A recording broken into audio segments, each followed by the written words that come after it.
Every winter, millions of Americans drive onto black ice, trusting their new tires will keep them safe. They won't.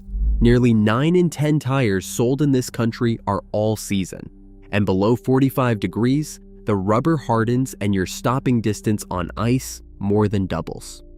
Across northern states, this mismatch between what drivers believe and what their tires can do is behind thousands of crashes, and the reasons go far deeper than most people realize.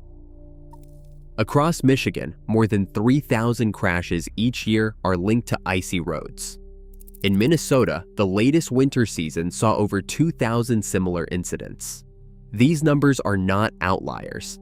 They represent a persistent reality in northern states, where black ice turns routine commutes into a lottery of risk. The National Weather Service defines black ice as a thin, nearly invisible glaze that forms between 28 and 32 degrees Fahrenheit, often on bridges, shaded stretches, and highway ramps. In Michigan, hotspots cluster along I-75 near Detroit and the ramps of I-96, with hundreds of reported weather-related crashes each winter. Minnesota's I-94 corridor, especially through the Twin Cities, records hundreds more, with state police flagging ice as a factor in nearly a third of all winter accidents. Nationally, icy pavement is responsible for over 1,800 deaths and more than 136,000 injuries every year. But black ice is rarely coded separately in crash databases, hiding its full impact. On the ground, the story is often the same. Drivers lose control in seconds, unaware the road has turned to glass. The risk is not limited to rural highways. Urban streets, overpasses, and even well-salted main roads see pileups and spineouts as soon as temperatures dip. The map of danger stretches from Michigan's industrial belt to Minnesota's suburbs, through New York's thruway and Colorado's mountain passes, each corridor marked by a steady toll of preventable crashes. The scale of these numbers challenges the common belief that new tires alone can guarantee safety when winter takes hold. In tire shops across the Midwest, bold banners promise peace of mind. New tires, safe winter driving. Sales counters display racks stacked with all-season models, each one pitched as a universal solution. Tom Gibson, known to regulars as Tire Mike, has spent over 20 years behind the counter at a Detroit dealership. He's heard the same question every November. Do I really need winter tires, or are these new all-seasons enough? The answer, he says, is almost always driven by what's in stock and what's on sale. In 2022, nearly 85% of new tires sold in U.S. dealerships were all-season. Promotional scripts urge staff to reassure buyers new rubber means better grip, especially compared to worn treads. Interactive kiosks and store emails reinforce the message, all season equals year-round safety, even in snow and ice. But the industry's own data tells a different story. Independent tests show that so-called all-season tires can lose up to 20% of their traction when temperatures dip below freezing, compared to dedicated winter models. Most buyers never see these numbers. Instead, they trust the promise that new equals safe. Gibson watches customers leave the lot believing they're protected, even as he restocks the same models that underperform on black ice. The cycle continues, shaped by inventory demands and marketing priorities, while the real risk remains hidden on the road. Inside a controlled climate chamber, tire engineers measure friction where it matters most, on pure ice at temperatures just below freezing. Two sets of tires, one labeled all season, the other certified winter, are tested side by side. The results are not subtle. The all-season tire manages a coefficient of friction, or MU, of just 0.24. That means a sedan traveling at 30 miles per hour on black ice needs nearly 170 feet to come to a stop, far longer than the length of a semi-trailer.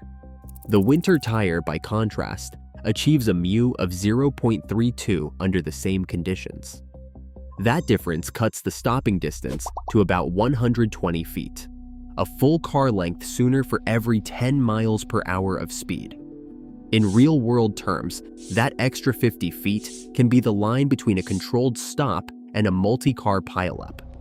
These numbers are not theoretical. They come from repeated tests designed to mimic the worst-case black ice events on northern highways. The data exposes a measurable shortfall in the grip that most new tires deliver when conditions turn deadly. Before digging into the chemistry behind these results, the numbers alone make clear. Not all new tires are created equal when the road turns to glass. Dr. Lena Ortiz, a polymer chemist, stands at the intersection of chemistry and public safety. She explains that what separates a true winter tire from an all-season isn't just the tread pattern, it's the invisible world of rubber compounds. Every tire is built around a polymer matrix, and the key is something called the glass transition temperature, or TG. Above this point, rubber bends and grips.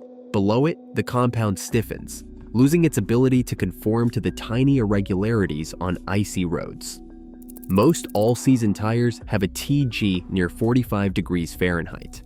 When temperatures drop below that, the rubber starts to behave more like plastic than rubber. It can't flex, and traction drops sharply. Winter tires, in contrast, use special blends, often with greater silica content, to keep their TG much lower, sometimes below -10 degrees. This means they stay pliable, biting into ice and snow when standard tires have already gone rigid. Silica acts as a softener, reducing the hardening effect and helping the rubber maintain contact with the road. Dr. Ortiz points out that these differences are rarely explained at the dealership. The chemistry behind a tire's cold weather performance is hidden behind marketing terms, leaving most drivers unaware that the safety gap begins at the molecular level. James Patel, a transportation economist, tracks the money behind every tire decision.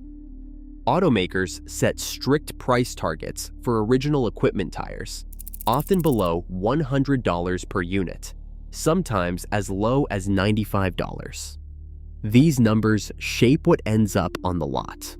Manufacturers respond by choosing compounds and tread designs that last longer and roll more easily, boosting fuel economy by 2 to 3%. The trade-off is subtle but real. Harder rubber means less grip when temperatures drop. Insurance data draws a straight line from these choices to the crash scene. Claims for weather-related collisions spike by nearly 30% in northern states during winter months, a pattern that repeats year after year. Patel points to the difference in cost between a standard OEM all-season and a true winter tire. A premium winter set can run $165 per tire or more, almost double the price. For fleet buyers and dealerships, that gap adds up fast. The economic logic is clear, but the safety cost is measured in claims, injuries, and lost control on icy roads. Side-by-side braking tests reveal the difference in stark numbers. On pure ice at 30 miles per hour, a top-rated winter tire, marked with the three-peak mountain snowflake symbol, can stop a sedan in just 80 feet.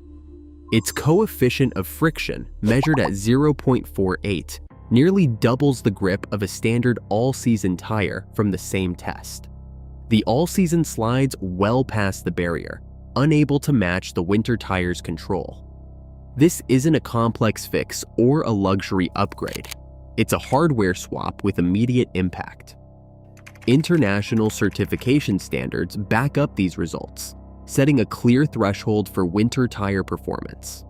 Where most new tires fall short, a certified winter model delivers the stopping power that turns a near miss into a safe halt. Across northern states, fewer than 1 in 5 drivers actually switch to winter tires, even as crash numbers climb each winter. The reasons go beyond price. Surveys show that nearly half of drivers cite storage as their main obstacle. Finding space for an extra set of bulky tires is a hassle, especially in urban apartments or crowded garages. About 30% point to the inconvenience of seasonal changeovers, describing it as time-consuming or simply not worth the effort.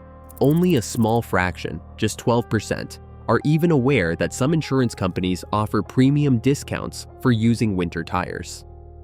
These practical barriers combine with a powerful sense of habit and trust in the promise of all-season tires, making it easy to skip the switch, even when the evidence says otherwise. In the United States, no federal standard requires tires to pass an ICE traction test before reaching the market.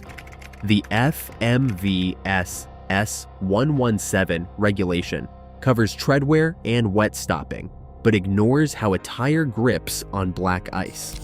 By contrast, Canada's CMVSS 113 mandates cold weather testing for certain tires. Rebecca Hsu, a safety advocate, points out that American drivers are left to trust labels and dealer advice, with no guarantee of real winter performance. Until policy catches up, drivers can take action. Switch to winter tires when temperatures drop below 45 degrees Fahrenheit. Check pressure monthly, adding 2 psi for every 10-degree drop, and monitor tread depth. These steps close the gap that regulation leaves wide open. Millions still trust that a new tire means safe traction, even as cold hardens rubber and doubles stopping distance on ice. The gap between marketing and reality leaves drivers vulnerable, and regulations lag behind science. Are we being misled about tire safety, or just choosing not to look closer?